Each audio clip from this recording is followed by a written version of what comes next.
I lead for the government on this matter, and I will move that this House notes that an amendment inserting instead that after this House notes that A, the Labor Party was founded by working people in trade unions.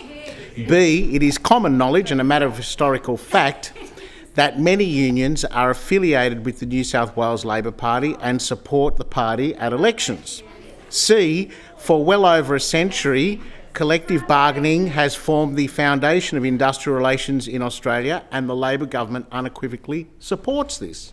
D, the Fair Work Act gives unions and employers the right to take protected industrial action in the context of bargaining.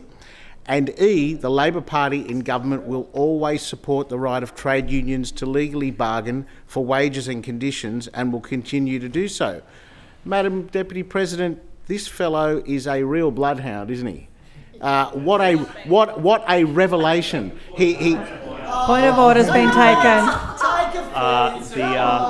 Order. The member will be heard in silence.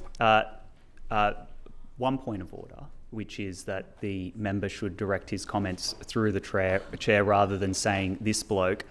Secondly, I don't take offence about being called a bloodhound in the interests of commuters and not the union bosses like you. Thank you. Order. I just want to... Can we just stop the clock for a second? Yeah, I just want to good. remind all members, I know that this is going to be a bit of a loud debate, but I just want to remind all members that interjections are disorderly and that all members are to make their contributions through to the chair. Thank you. Thank you, Madam Deputy Chair. I mean, through you, what a revelation. I mean, he's got a career after this parliament. He has a career in investigative journalism. There's no doubt about that. It might surprise those opposite to understand that the party was formed by working people through the trade union movement as far back as the 1890s. And yes, if the aim is to try and embarrass us, you have failed miserably, because we own it. We are owned by working people. Yes, we represent working people.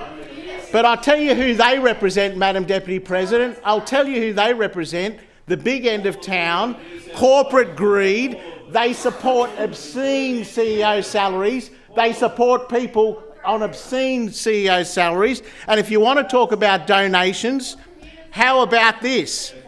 In 2025, Madam Deputy President, mining giant Hancock Prospecting, headed by their mate, billionaire Gina Rinehart, donated $325,000 to the Liberal National Party of Queensland, $75,000 to the Country Liberal Party of the Northern Territory, and $100,000 to the Liberals in South Australia. And I'll tell you what they believe in, besides taking money hand over fist from greedy corporates and screwing working people, they believe in a 12-year wage cap. They spent their time in government suppressing the wages of working people and coming in here and causing rail chaos by shutting the network down and having an adversarial industrial relations system.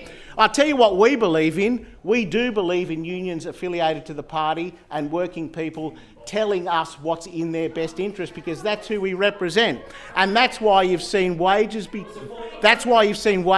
lifted, and that's why you've seen an industrial relations system which is doing its job and serving as a clearinghouse and respecting the fact that working people have a right to take protected industrial action.